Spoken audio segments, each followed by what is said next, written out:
예, 우리 말씀 한 절 보도록 하겠습니다. 우리 함께 보실 말씀 우리 마태복음 11장입니다. 마태복음 11장 함께 읽도록 하겠습니다. 함께 읽습니다. 시작.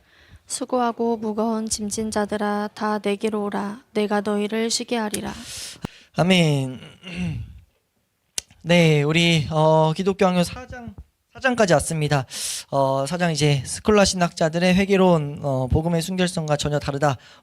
고해와 보속에 대한 논의라는 이런 챕터인데 사실 제가 지금 계속 고민 중이에요. 한번 중간중간 말씀을 드린 것 같지만 3, 4권에서는 지금 우리 시대에 직접 적용하지 않아도 될 내용들, 그렇다고 막 다 쓸데없다기보다는 지금 굳이 무리하게 우리가 다시 다루지 않아도 될, 왜냐면은 이미 다른 성경 강해라든지 다른 교리들을 통해서 이미 다 가르쳐졌던, 정리가 잘 된 이런 내용들이 많기 때문에 이제 본격적으로 시작된 챕터라고 보셔도 돼요. 그래서 오늘 부분은 크게 두 가지예요. 고해와 통해. 그러니까 통해와 먼저 나오는 건 통해죠. 통해라는 것과 그리고 고백하는 내용에 대해서 1, 2, 3절에서는 그 통해에 대한 걸 좀 다루고 4절에서 6절은 이제 고백에 대한 내용을 다루는데 간략히만 우리가 좀 보도록 하겠습니다. 텍스트도 거의 안 읽고 한 군데 정도 필요하면 읽고 아니면은 설명을 좀 그냥 드리도록 할게요. 그래서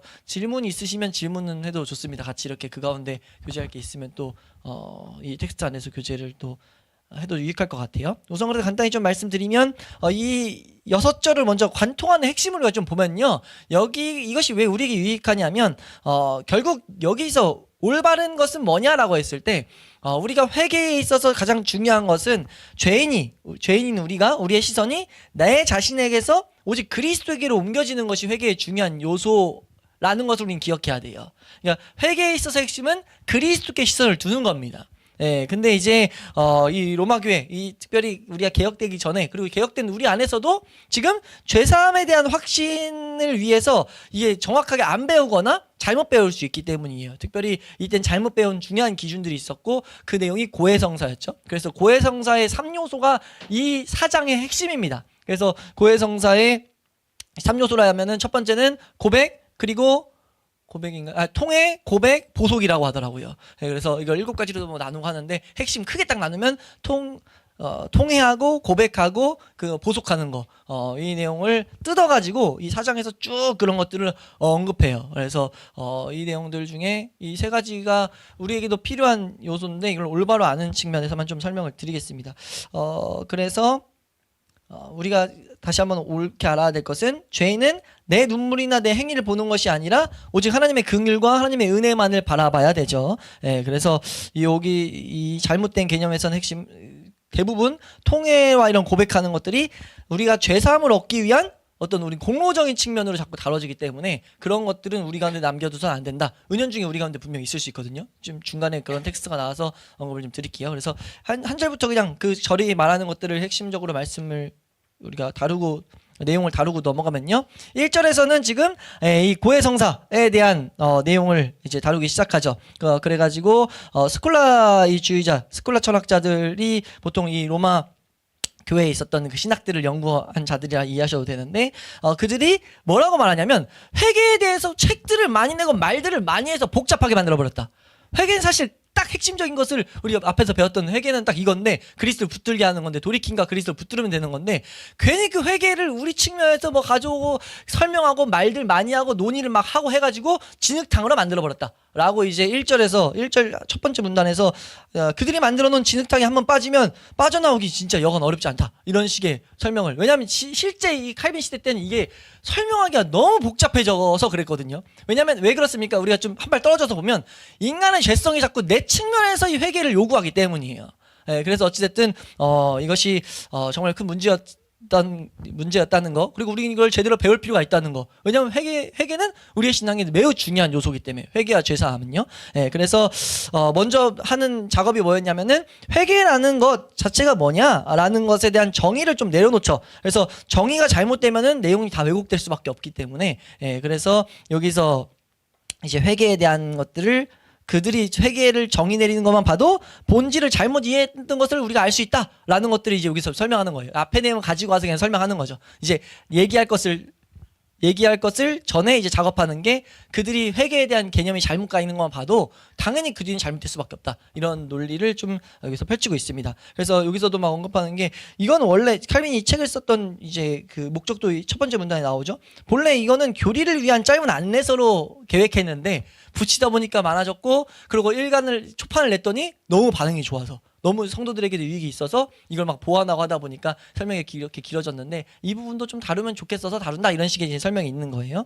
예, 그래서 여기서 많이 하는 작업은 초대 교부들에 대한 인용을 많이 합니다. 특별히 성경 강해를 중심으로 사역했던 교부들. 그러니까 천주교의 지금 보면 뭐 추기경 뭐 이런 급의 사람들 그런 신부님들 그런 사람 중에 이렇게 존경받았던 특히 크리스 예, 제가 이름을 너무 못 외워요. 아무튼 그 분도 등장하고 하는데 그분들이 다 400년대 어거스틴 이런 그러니까 되게 존경받았던 그 로마 카톨릭에서 그들의 말을 인용해서 여기서 이제 인용하는 건 1절에서 인용하는 거는 너희들이 지금 그들의 말을 인용해 가지고 회개에 대한 정의를 내리는데 그분들에 대한 말도 이제 좀 반박할 수 있지만 반박도 안 하고 반박할 필요도 없고 이제 그게 이제 120페이지 첫 번째 문단이에요. 거기서 말하는 게 그들이 말하는 목적 자체가 그게 아니다. 너희 그들의 말조차 제대로 이해 못했어. 라고 이제 설명하면서 지금 지금 그들이 정의 내리고 있는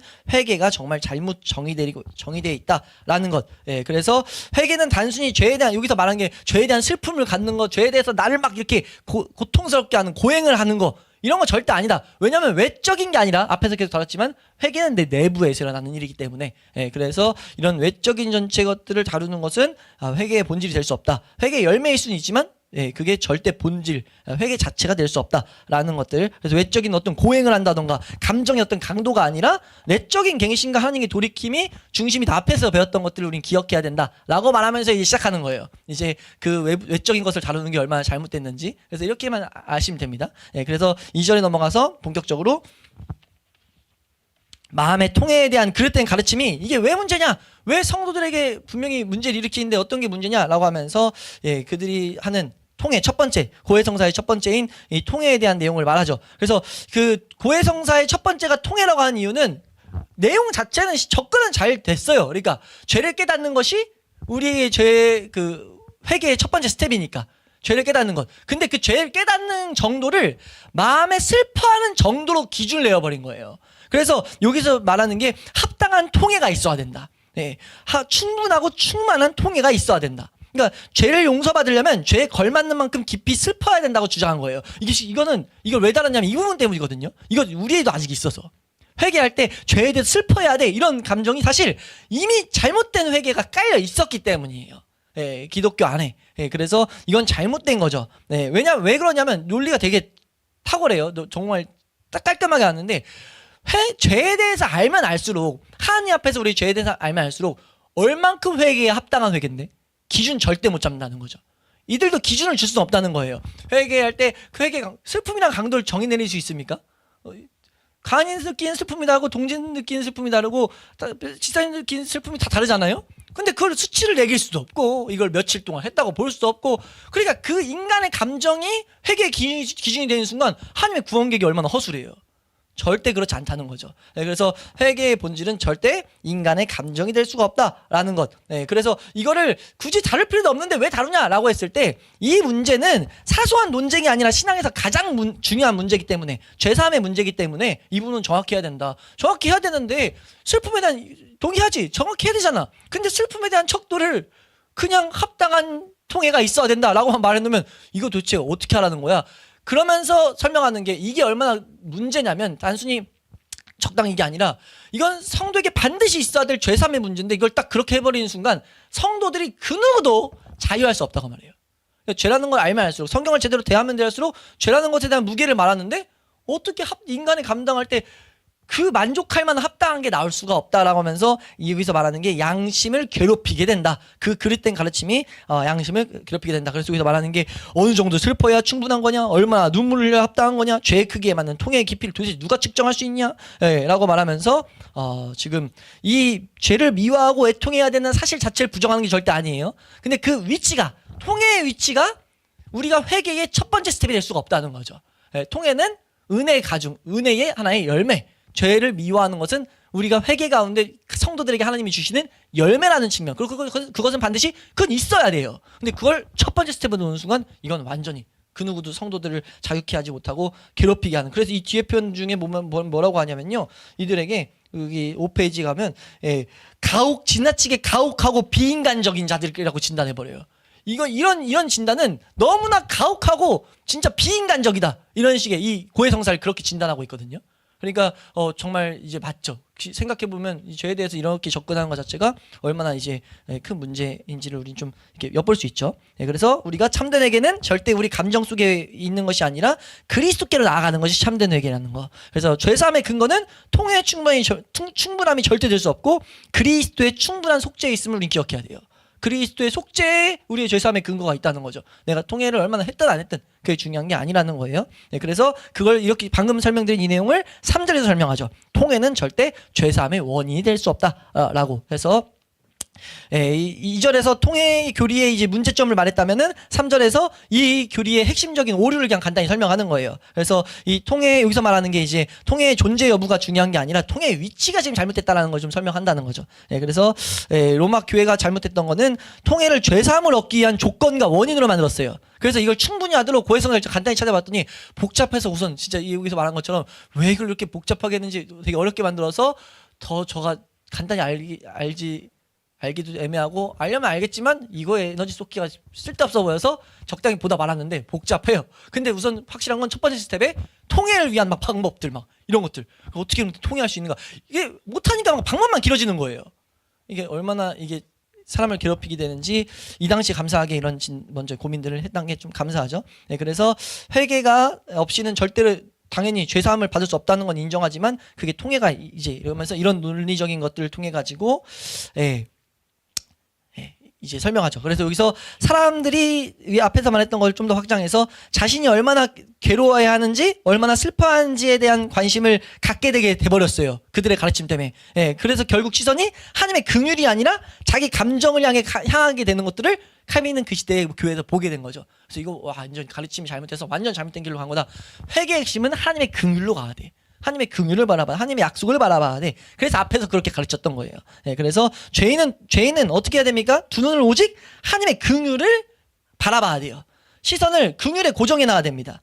그래서 이를 설명하기 위해서 이제 3절에서 말하는 게 예수님의 부르심을 보여주는 여러 성경 본문들을 말하죠. 그 중에 오늘 본문이 나오는 거예요. 그래서 수고하고 무거운 짐진 자들아 라는 것, 마음이 상한 자를 고치며 포로된 자를 자유케 하는 그런 누가복음 말씀, 그리고 이사야서 61장 말씀, 이런 말씀들이 죄사함의 그 길이 뭐냐? 자기 통해를 충분히 갖춘 사람에게 열려 있는 게 아니라 오히려 뭐예요? 그냥 자기 비참함을 우선 깨닫고 우리가 보는 그래서 나온 교리, 이런 것들을 통해서 나온 교리가 전적 타락이에요. 그러니까 이런 것들을 통해서 우리가 체계적으로 딱 간단히 말한 게 전적 부패. 이걸 알게 된 사람들, 그럼 그 사람들이 붙잡아야 될 게 뭡니까? 라고 했을 때 우리의 그 전적으로 부패한 우리를 위해 오신 예수 그리스도, 그 약속을 더욱더 바라보고 믿음으로 붙들기를 간구하면서 더욱더 그 예수 그리스도를 향해 다른 막질하게 하는 계명들을 사모하고 이래서 체계적으로 말씀들을 올바로 이제 보게 된 거죠. 그래서 여기서 말하는 것이 지금 절대 이 스텝에서 헷갈리면 안 된다. 회개에 대해서 잘못된 개념들 뜯어내라 라고 지금 말했는데 이걸 이 부분 때문에 제가 다뤘다고 말씀드렸어요. 이게 지금 이 시대에도 있기 때문에 회개하면은 죄를 얼마나 느꼈는가, 죄에 대해서 얼마나 이걸로 자꾸 가기 때문에 그게 아닌 거. 우리의 시선이 예수 그리스도의 대속회로 가야 된다는 거. 우리가 그것을 분명하게 봐야 됩니다. 그래서 그런 통회하는 것은 은혜의 열매지 은혜를 얻기 위한 절대 대가가 될 수 없다는 거예요. 그래서 우리가 내 눈물과 감정을 절대 바라보기보다 하나님의 긍휼을 바라보는 것이 회개의 중요한 요소다라는 것. 그래서 이걸 정의를 내리면 그리스도의 부르심은 충분히 통회한 사람에게 있는 것이 아니라 자기 힘으로는 아무 소망이 없음을 깨닫고 은혜를 구하는 죄인을 향한 것이다 라는 것으로 우리가 1, 2, 3절을 요약하면 됩니다. 그리고 이제 4절에서 6절인데요. 고백에 대한 것에 대한 이제 내용을 다루죠. 이건 좀 더 그냥 가볍게 다룰게요. 이제 통해서 고백에 대한 문제를 옮기는데 이제 고해성사에 대한 핵심적인 요소죠. 이건 뭐 말할 것도 없이 이 고백이 성경에 몇 군데 나오는데 이 스콜라 신학자들이 고해성사라는 게 이미 회개 요소로 들어와 있다 보니까 사제에게 고백해야 되는 것들을 자꾸 기준 삼는 거예요. 그래서 이건 도대체 어디서 나온 거냐라는 것들을 좀 오래 달아야 이제 이 뒤에 또 나오거든요. 고백은 중요하니까. 왜냐면 앞에서 말했죠. 회개의 중요한 요소가 뭡니까? 고백이에요. 고백인데 이 고백을 사제에게, 그 신부에게 하는 것들을 통해서, 왜냐면 이제 고해성사 핵심이 그 그 고백에 연달아 한 묶음으로 있는 게 단어가 생각 안 나네. 뭔 단어로 죄사함을 선포하는 거. 죄사함의 선포를 우리 예배 때도 분명히 이제 제가 그 회개기도 끝나고 그게 요소로 들어와 있긴 한데 그게 이제 죄사함을 얻는 중요한 요소로 들어와 있어요. 지금도 카톨릭은. 그래서 이 부분에 있어서 이건 말도 안 된다. 그들은 그럼 왜 그게 우리 가운데 있었는가? 칼빈시대 때는 같이 다 있었으니까 왜 이게 우리 교회 가운데 있었는가라고 했을 때 성경 잘못 해석해서 그렇다라고 해서 잘못한 성경 해석들을 이제 타당한지를 막 다루죠. 4절에서 그래서 스콜라 신학자들이 자신의 주장을 세우기 위해서 성경 본문을 무리하게 끌어다 사용하고 있다고 이제 비판하는 거예요. 성경 본문을 어떻게 이렇게 끌고 들어오냐 하면서 창세기 3장 9절에 아담아 네가 어디 있느냐라고 이제 이 말씀을 고해성사 근거로 사용한다는 거예요. 그때 이제 고해성은 어떻게 연결되는지 모르겠는데, 그래서 이건 이 말씀의 목적은 사지 앞에 죄를 자백하게 있는 제도를 말하는 게 아니라 하나님 앞에 이제 아담의 상태를 알고 계신 그 하나님 앞에 죄인을 찾아오신 그 은혜들을 설명하는 그걸 보여주는 구절인데 이걸 어떻게 고해성사 사자에게 고해성사하는 구절로 사용하냐라고 하면서 이거는 의무적으로 고해성사하라는 것이 아니라 죄인을 찾아오시는 하나님의 은혜를 보여주는 말씀이다라고 하면서 이제 4절의 나병 환자에 대한 내용도 이거 나병 환자도 그러니까 가가지고 제사장에게 보여라 라고 한 이 대목을 이거 고해성사 제사장에게 말하고 했잖아. 그래서 나병 자체를 영적인 죄로 봐가지고 영적인 죄 치료받았을 때는 이게 연결을 그럴싸하게 지은 거예요. 근데 이것이 그럴 수 없다라는 것. 그래서 이것이 어떤 의미냐? 이제 제사장에게 나아간 이것은 제사장에게 보내진 건 율법의 규정을 존중하기 위함이었고 이건 치유하는 거는 그리스도의 권능을 증거하는 그 증거가 되게 하는 것이 목적인데 이게 왜 이렇게 갔냐라고 하면서 왜 이렇게 갔어요? 알레고리적 해석 때문에 그러나 이거 성경에서 왜냐면 그 해석이 그 당시에도 있었으니까 알레고리는 연결해서 단어 비슷한 거 가지고 이렇게 연결하는 거거든요. 그래가지고 알레고리적 해석 때문에 지금 이렇게 됐다라고 하면서 5절에서 잠깐 알레고리적 해석을 말하는 거예요. 그래서 알레고리가 아니면 이 교리를 확증할 수도 없기라고 한 것처럼 알레고리만 하고 있다. 왜냐하면 성경 안 가르치고 있으니까 이렇게 해석을 억지로 안 하면 안 된다라고 하면서 이 5절에서 여러 가지 말하죠.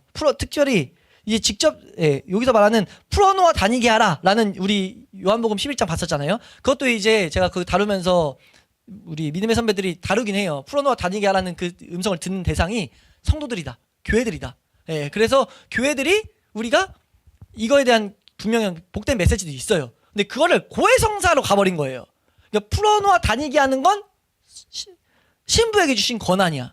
제자들에게 주신 권한이야. 뭐 이런 식으로 간 거예요. 근데 이제 그것도 말이 안 된다라는 것들을 오히려 설명하면서 칼빈 나름대로 이거를 이제 설명하는데 이 설명도 틀리진 않습니다. 근데 이제 애초에 성경을 강해해서 우리가 보다 보면 저 그 부분을 자세히 설명 안 했었는데 여기서 다뤄지는 거를 보고 이제 많은 목회자들이 그걸 잘 이미 주의해 놨어요. 그래서 이미 그 말씀은 교회에 대한 복된 그리스도만을 붙들고 나아가서 교회가 이제 하나 되는 그런 관점에서 설명이 되지 어찌됐든 고해성사의 그 절은 절대 될 수 없는 것이죠. 그래서 그걸 여기서도 이제 5절에서 언급하고 6절도 말하는 게 고해성사의 좀 더 직접적인 것 같은 고백들, 특별히 이제 세례를 받으러 나온 자들에게 자신들의 죄를 고백했다는 마태복음 3장 6절과 특별히 야고보서 5장 16절 죄를 서로 고백하라 이런 말씀들을 통해 가지고 이거 고해성사 근거 구절로 이제 다 삼거든요.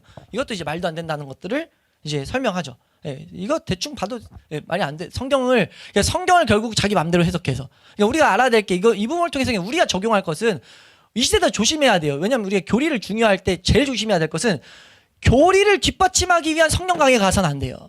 그러니까 그러려면 뭘 알아야 되냐면 성경 전체의 우선 핵심을 알아야 되죠. 성경 전체는 예수 그리스도를 말하는 거고 우리가 계속해서 말씀을 통해 보고 있는 하나님의 구원 사역에 초점이 맞춰져 있다는 것을 우선 분명하게 알아야 되죠. 그러니까 그것을 벗어나서 특별히 이걸 가르치는 사도들의 가르침을 벗어나서 우리가 어떤 교리들을 세우는 순간 그러니까 제일 교리들이 문제되는 보통 경우는 이거예요. 올바른 가르침이 있었고 그 가르침을 반박했어요. 근데 반박한 가르침을 반박하려고 나온 올바르다고 생각한 거기서 나와요. 그러니까 그렇게 갈 필요 없이 우리는 올바른 걸 가르쳐야 되죠. 그래서 뭔 말인지 대충만 그냥 가볍게만 들어놓으시면 되는데 어찌됐든 마귀는 끊임없이 계속해서 성경을 왜곡하게 만들어서 잘못된 것들을 붙잡게 하는 것이 있구나. 그리고 그렇게 붙들었을 때 비극은 뭡니까? 하나님을 섬긴다고 착각을 일으키게 한다는 거죠. 그러니까 왜냐하면 성경을 다 가지고 성경 가지고 다니까. 근데 그렇지 않다는 거예요. 우리가 성경을 가지고도 충분히 지금 이렇게까지 타락할 수 있다라는 것들을 우리가 이미 기독교 역사 가운데 우리는 봤다라는 라고 생각하시면 됩니다. 이 고백에 대한 건 그래서 고백은 중요하다. 하나님께 고백하는 것. 서로 고백하는 것도 읽어보시면 이게 특수한 어떤 내용이지 우리가 쟤를 무조건 서로 고백하라는 거 이거 성경에 사람에게 고백 이런 것들을 근거하는 거 없다. 고백은 하나님께라는 것들을 이제 좀 말하죠. 도움을 얻기 위해서 기도 요청하기 위해서 이런 건 충분히 있을 수 있어요. 그런 식의 야고보서 5장 16절도 그렇게 탁월하게 해석하거든요. 근데 이제 우리가 이런 것들을 잘 알아가 놓으면은 회개에 대해서 방해받지 않는다라는 것들을 좀 이렇게 생각할 수 있죠. 이 내용이 계속 좀 반복되기 때문에 이렇게 간단히 좀 마치겠습니다.